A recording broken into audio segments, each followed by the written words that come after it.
Hey out there, slot car land. How's everybody doing this fine weekend? Hope everybody's doing well. Hope everybody's getting in the last little bit of racing before spring springs and everything else. There's a lot of racing going on this weekend, I noticed on Facebook. A lot of people showing a lot of great race action and everything.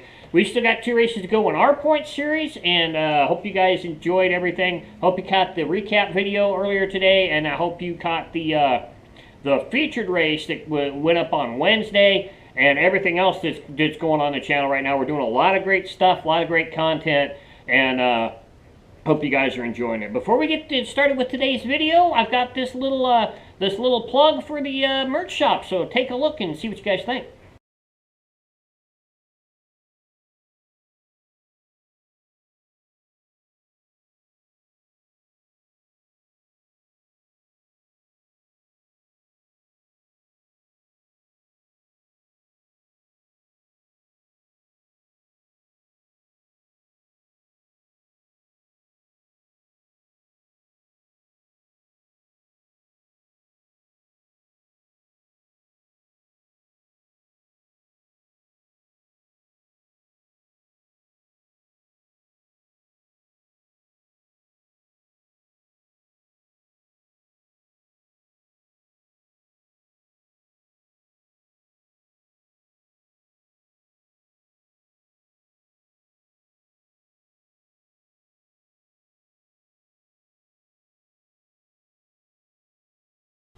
All right, great stuff there. Everything we do there helps the YouTube channel out, help us to be able to buy more stuff, to do more things, to bring you guys more great content, and you get great product in return. So go check it out.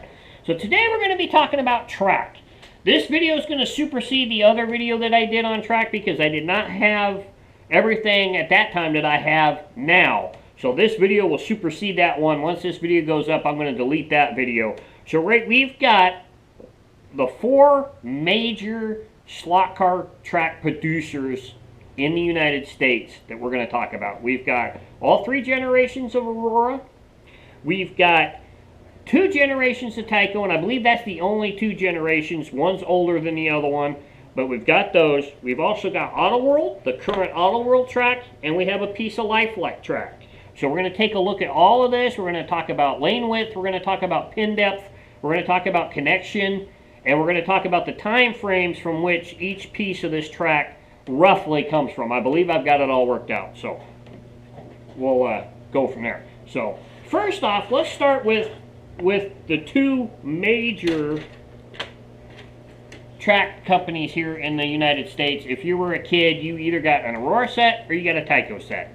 That's pretty much the norm. I got actually 2 Taiko sets in the late 70s for Christmas one year.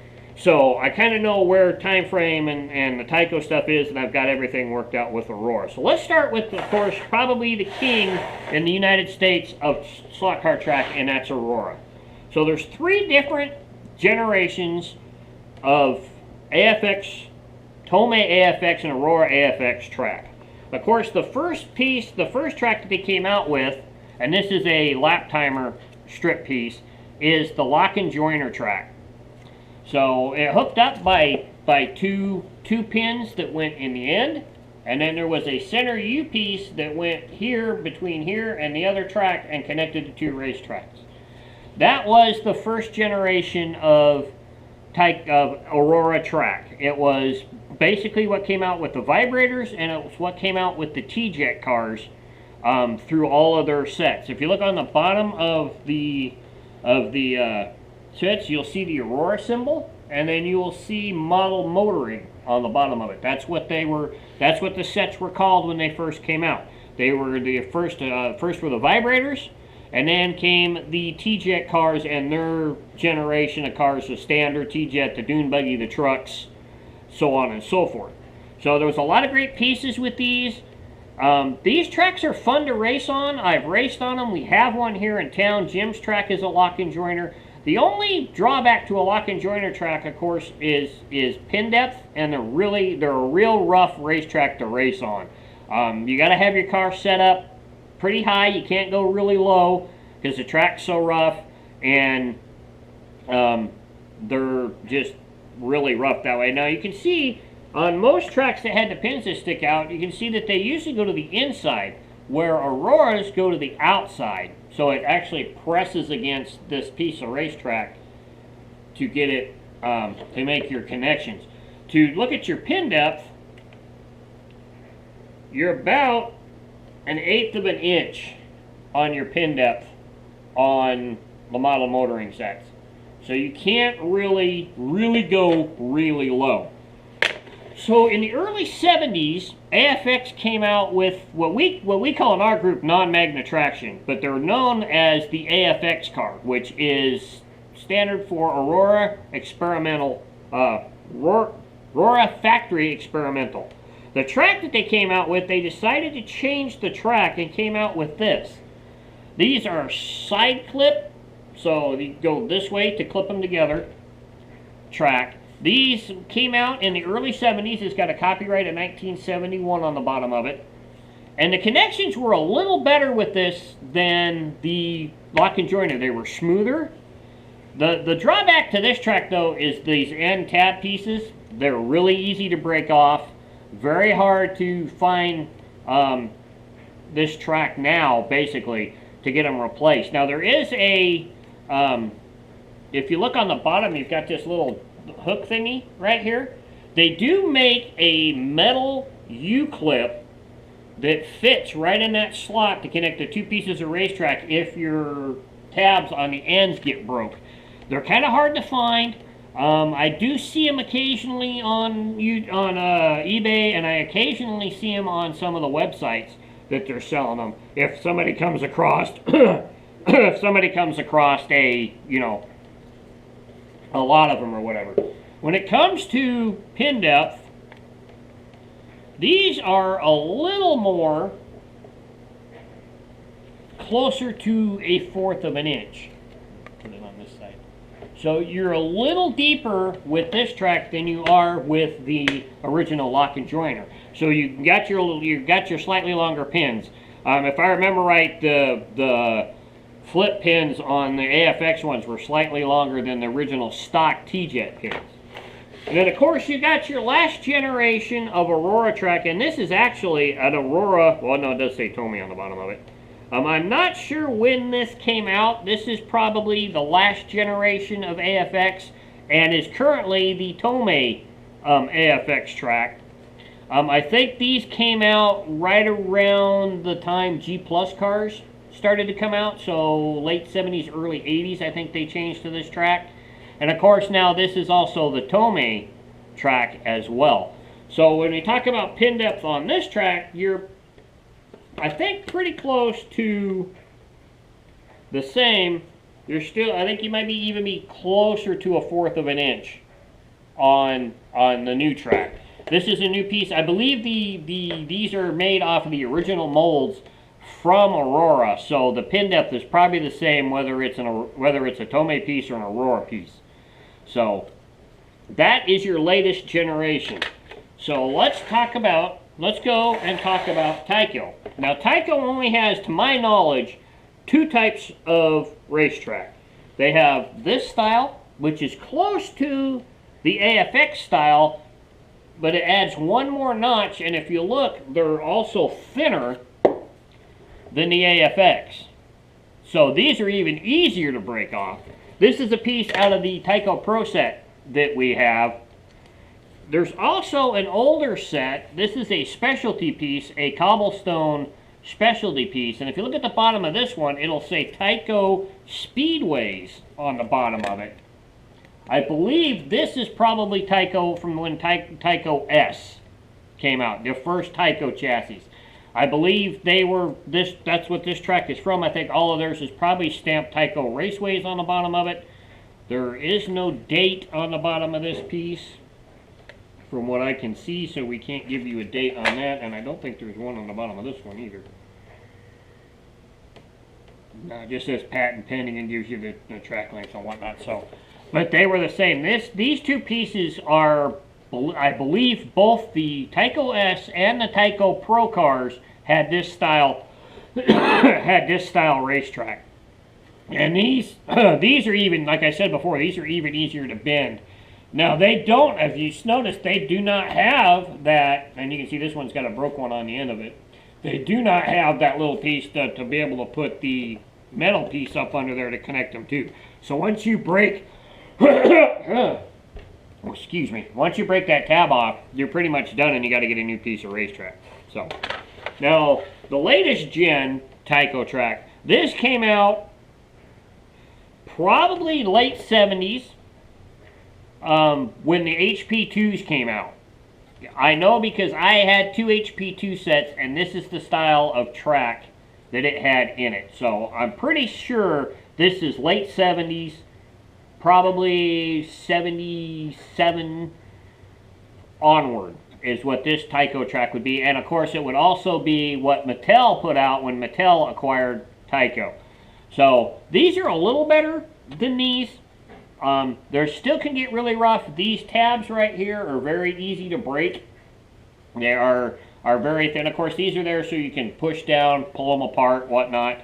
But they don't make for very good connection because if you have track that's not permanent, you're constantly taking them apart and putting them back together. You're going to wear that tab down, and as you can see, it's fairly easy to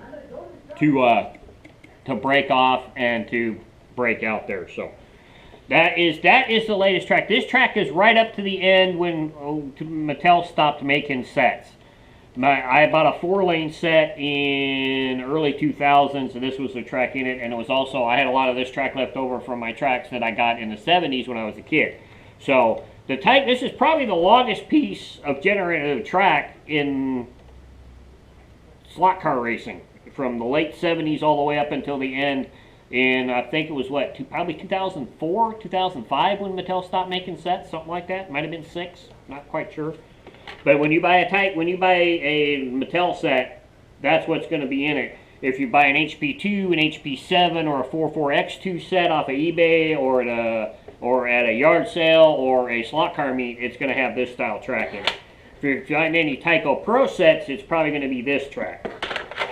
So let's talk about another track that's latest that's out on the market that you can buy is the Autoworld track. Now this is a bank piece. I don't have a straightaway piece. I've only got 4 pieces of Autoworld track, and this is a 18-inch banked corner. But these will fit directly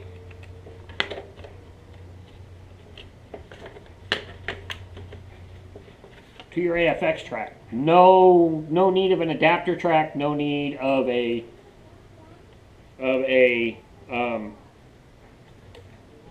adapter track or anything. You can just hook it right up to it. Works the same way. Your pin depth is roughly the same. There might be a skosh different. But outside of that, all the connections are exactly the same. So your Autoworld track, you can go directly to any of the AFX Tomei or the late AFX set tracks that are like this will directly hook up to your Autoworld set. So if Autoworld has some corners that you want and you have an AFX track, you can just hook it right up. Everything's copacetic, they go right together. So, last track I have is a lifelike piece of racetrack. Their hookup is totally different than anybody's. It's got the center clip tab, but it's in the middle of the racetrack, not on the outsides. And then you've got the little pin here that fits in a little hole there. And they're kind of hard to put together, but they're this is an interesting track to say the least. This stuff's made in China. Of course, the Autoworld, the new AFX Tomei was made in China. The original AFX track is made in the States. So is the lock and joiner. I believe the lock and joiner stuff was also made in the States. Yeah, it's made in the U.S. The original Taiko.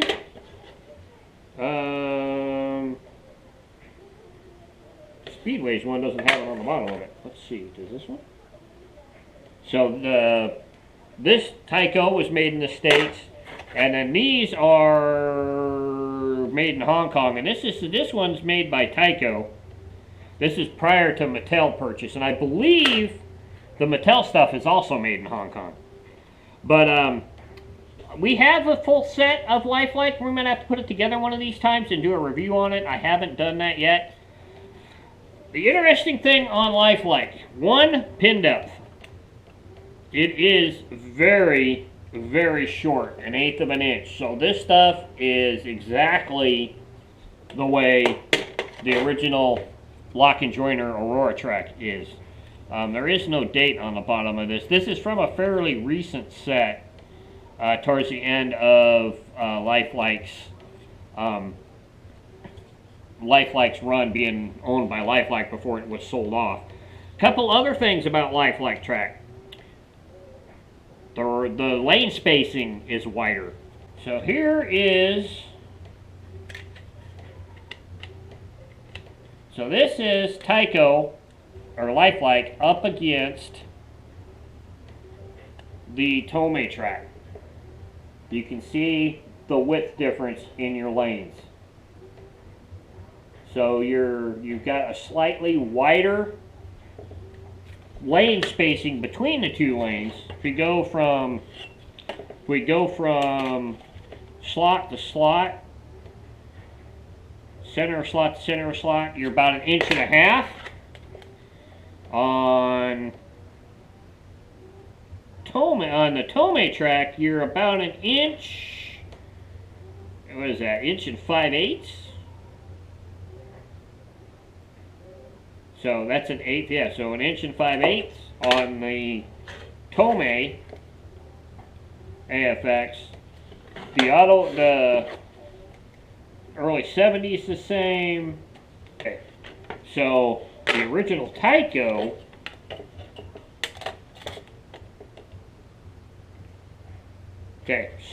Taiko is the same as Lifelike. It's 1.5 inches. The Lifelike is wider than any of the AFX and Tomei stuff, but it's the same lane spacing as Taiko. But your pin depth is shorter. And then if you look at the ends, oh, that's not the right piece of track. This is the right piece of track. So your Lifelike and your Taiko are the same. Your Autoworld would also be the same as the AFX. So you're slightly wider, so you're just a tick wider. You also got to remember, though, being a tick wider, your aprons are a tick narrower on the track. Pin depth is shorter. And then if you look at the ends of the racetrack, the whiteout gap right there between section pieces is huge. I mean, that's Lifelike. That's Taiko. And then when you go into the original Taiko, it's straight across. Same with the lock and joiners. The original the second gen Aurora has a little bit of a wider gap, and then your latest version has a little bit of a wider gap, even slightly wider than that, but not quite as big as this. And you can look at the side of that and look at how huge. We did this the other day, how huge that wide that gap is coming in. You can understand how big that is going into a corner. When you're heading into a corner and you're diving into it, that car's going to want to shift that side over and then come back in. So it's not advantageous for a good solid racetrack. I was surprised when I looked at that to find out about how wide this track is. I only checked it against Aurora. I did not check it against Taiko. So Taiko and Lifelike have the same lane width, but the Autoworld and Tomei are different, or slightly narrower. So if you're trying to build a track and you want to go multiple different types of track pieces, you really can't intermingle Taiko and Aurora and Tomei. Now they do make adapter pieces. My knowledge is they don't make adapter pieces for a lot of your changeovers. You can go generational now. They do make a piece to go from the 1970, early 70s AFX to the last gen AFX. I know that. They also make an adapter piece to go from this gen Taiko to this gen Taiko. I actually have a couple of them.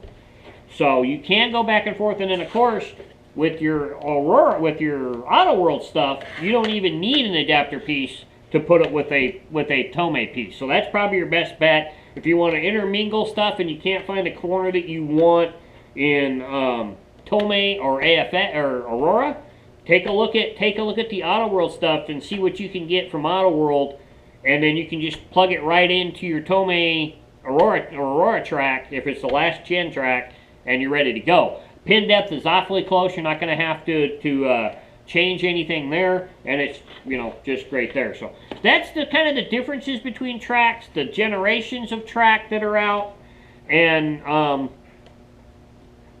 the different styles from each generation of track. I know a lot of people that that put their money on Taiko.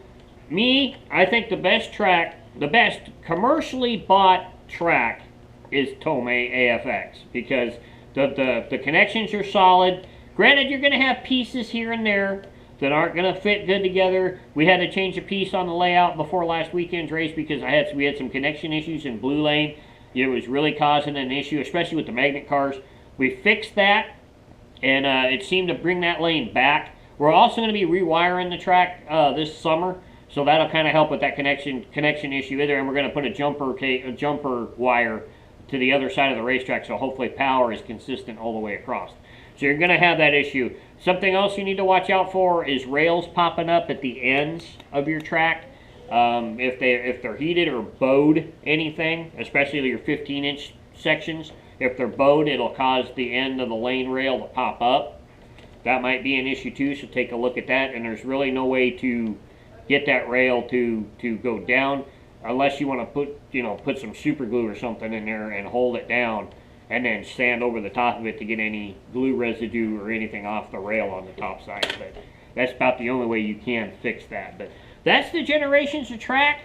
The differences, pin depth, width-wise, all of that stuff. So to sum up, your Autoworld, your Tomei, and your Aurora are all the same width-wise. Couple pin depths, as the older you get, the shallower the pin rail gets.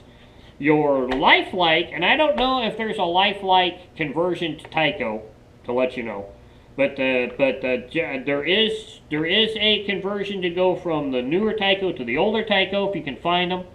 I'm not sure if they're still out there. I do know that Tomei still makes. I'm not sure how readily available there are, but I did see a package one that said Tomei on it to convert from the new Tomei to the old Aurora style. They were still making them. I'm not sure if they still make them today, but I do know they're out there, and we might be able to scrounge one up somewhere. But that's the track, and hope you guys enjoyed the video. Hope this helps you out with your decision on what track you want to go with, or how. I know I've had a lot of questions about, will this work with this, or will that work with this, and hopefully that helps out with that video and all that good stuff. So be on the lookout for a bi-weekly featured car next weekend. We were supposed to be racing next weekend, but that race has been moved because we forgot that next Sunday is Easter. So that race has been pushed back another week. So that'll be on the 16th. So the last two races of the season will be back-to-back. Probably at Stan's house. We haven't made that total decision yet, but the next race is his house. The last race also might be at his house. Don't forget to check out the Wreck of the Week. The Saturday speed shot, the Monday walk around on the shorts. They're doing great. They're doing what they're supposed to do.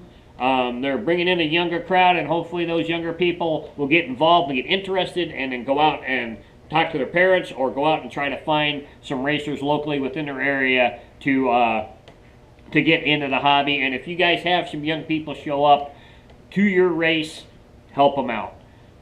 Welcome them to this hobby. Give them some encouragement. If they need help with their cars, if they need help with tuning, if they need help them out, because they are the future of the hobby. If we don't get some younger people into the hobby's going to die off when we go. So we need to get younger people in if we want this hobby to continue. If we want it to be around for our kids that are involved today, we need to get some younger people into the hobby. So help them out, give them some help, and all that good kind of stuff. And have a great week. Don't forget to check out the merch shop. Don't forget to check out slotcarcrazy.com. A lot of great websites, a lot of great parts and pieces, and a lot of great group pages, Facebook group pages, YouTube channels, all that kind of stuff. Go check it out. And have a great week. Keep that pin in the slot, the wheels on the downside. Have a great Easter as well. And we'll see you guys with the bi-weekly featured car, the Monday walk around, the crash of the week on Thursday, the Saturday speed shot, and then on the 16th we'll be back with some more racing. So be on the lookout for that. I'll catch you guys later. I'm out. Bye.